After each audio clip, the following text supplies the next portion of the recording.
Welcome to Cheater Confessions. Let's get started with today's story. My name is Aaron, and for most of my adult life I believed marriage was sacred. I met Christine in college. She was confident, lively, and a bit rebellious while I was the cautious one. We balanced each other. She brought me out of my shell, and I grounded her. When we married, everything felt right. Our tiny apartment outside the city barely fit us, but love made up for it. We cooked pancakes on Sundays, danced in our socks, and laughed at her silly jokes. Then life got busier. Careers took over and responsibilities piled up. We moved to a townhouse, made good money, but something in Christine shifted. Late nights with colleagues, new hobbies without me. I told myself it was just her adventurous spirit, the same one I once adored. Yet, the distance between us kept growing. Our conversations became shorter, and her interest in me seemed to wane. She would often stare at her phone or scroll through social media while I talked. I tried suggesting weekend getaways or date nights, but she always had an excuse. She was tired, or she had work deadlines, or she'd already made plans with her friends. I told myself it was just a rough patch. Every marriage goes through them, right? Then, one night after dinner, Christine and I were washing the dishes. She dropped a plate, and it shattered on the floor.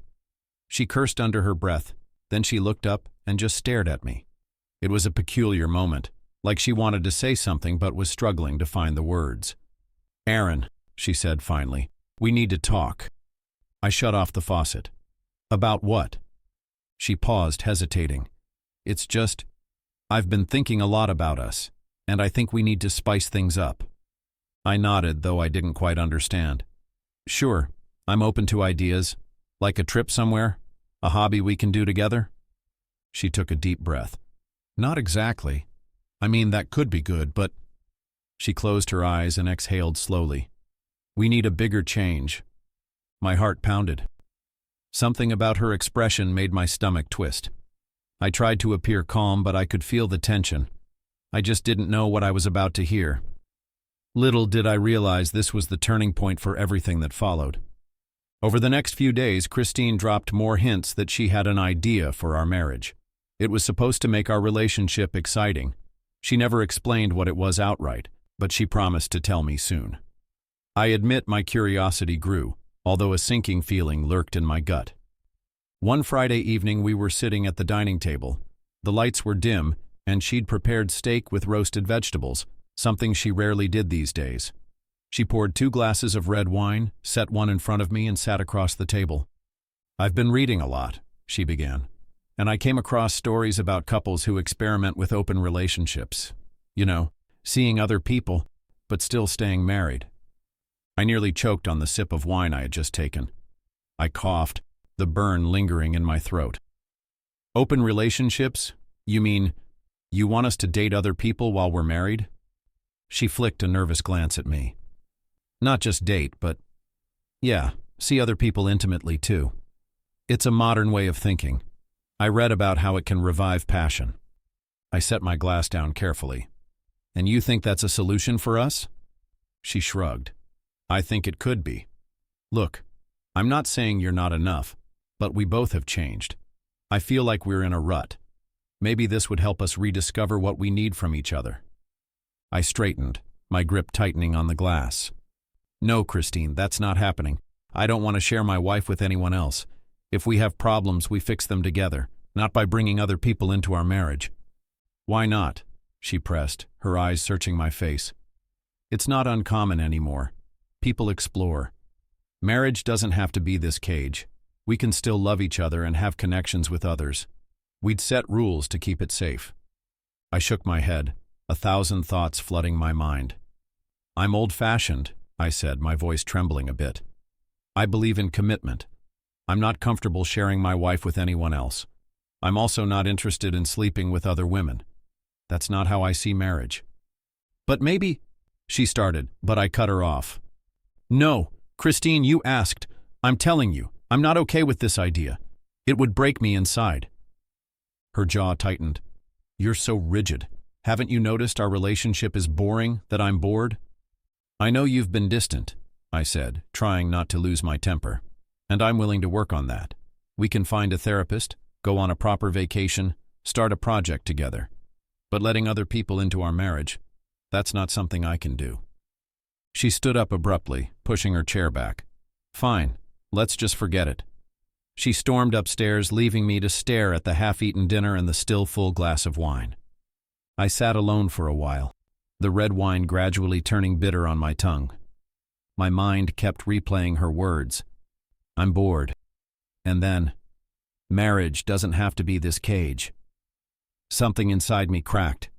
I wondered if we just reached a point of no return. After that argument, we lived in an uneasy truce. Christine avoided the topic, but things changed. She stayed out even later, offering vague excuses about company dinners or late meetings. I wanted to believe her, but suspicion crept in. Each time I tried to talk to her, she brushed me off. "Aaron, I'm exhausted. Can we not do this now?" I felt helpless. The more she withdrew, the more frustrated I became. Desperate for clarity, I met my friend Marcus at a coffee shop. He noticed my stress immediately. "Man, you look terrible. What's going on?" he asked. Lowering my voice, I admitted, "Christine wants an open marriage."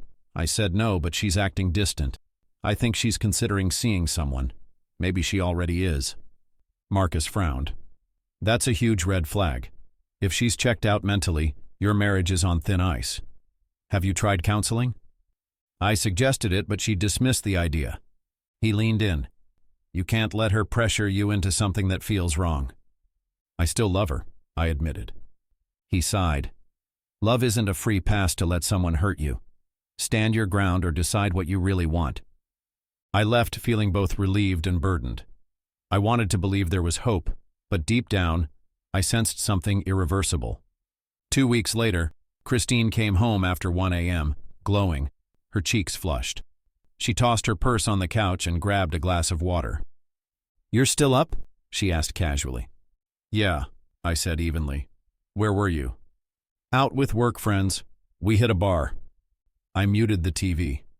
"Christine, we need to talk." She tensed. "About what?" "Your late nights. Whether you've done something I should know."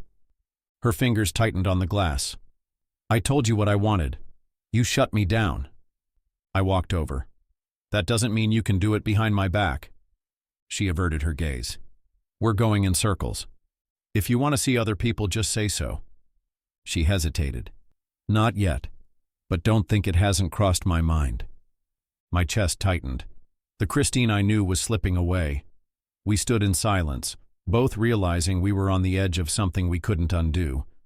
The moment that truly broke me came just a few weeks later. Christine had been leaving the house early and returning late even more frequently.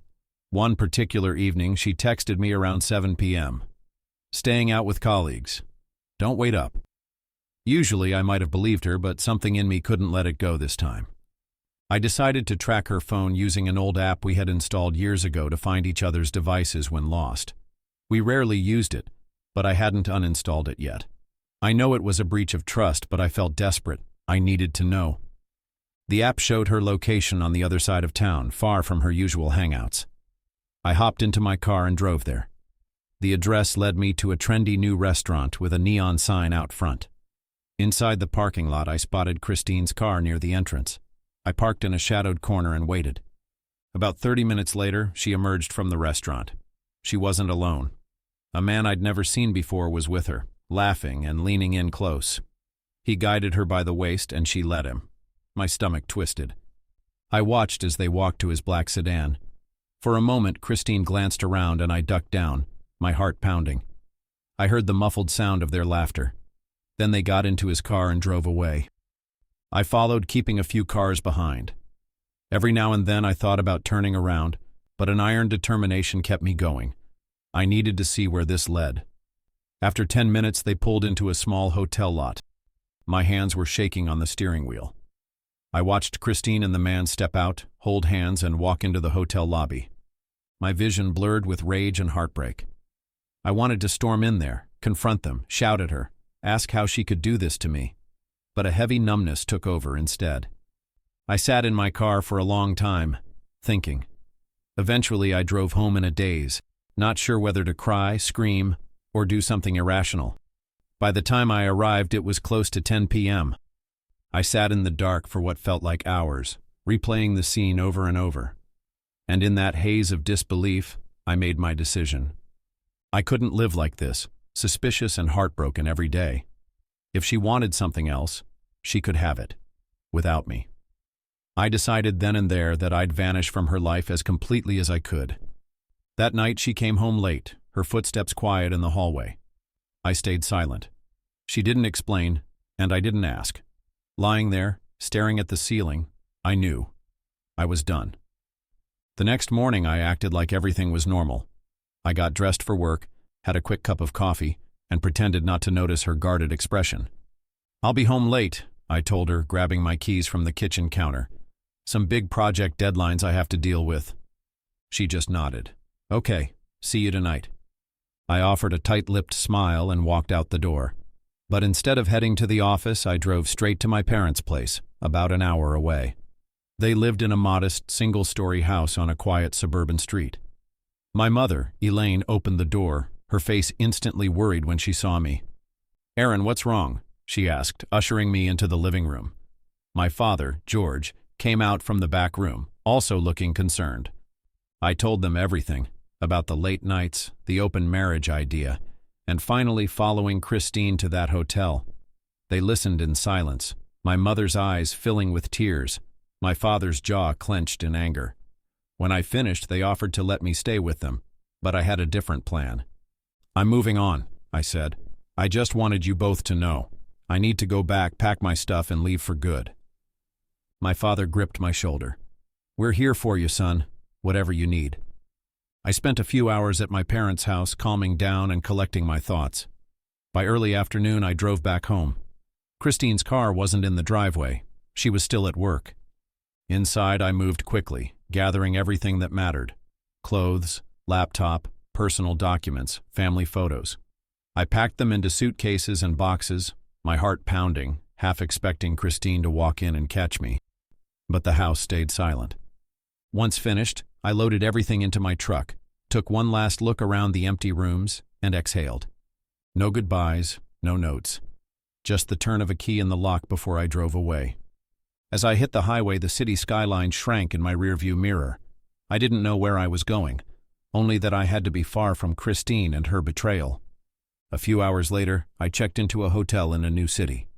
The moment I stepped into the room, I transferred every dollar from our joint account into my personal one and canceled our shared credit cards. With that, the final thread between us was cut. Christine would realize soon enough, and I braced myself for the fallout. In the days that followed, Christine called me repeatedly. At first, I ignored the voicemails. When I finally listened, her messages swung from rage to desperation. "Aaron, what the hell? Everything's empty. The joint account is gone. The credit cards are shut down. I can't believe you do this to me. We're still married. You can't just vanish with all our money." But hours later, in another message, her voice cracked with something else: desperation. "Aaron, please. I'm sorry. I don't know what I was thinking. I just wanted something different, something new. I never wanted to lose you.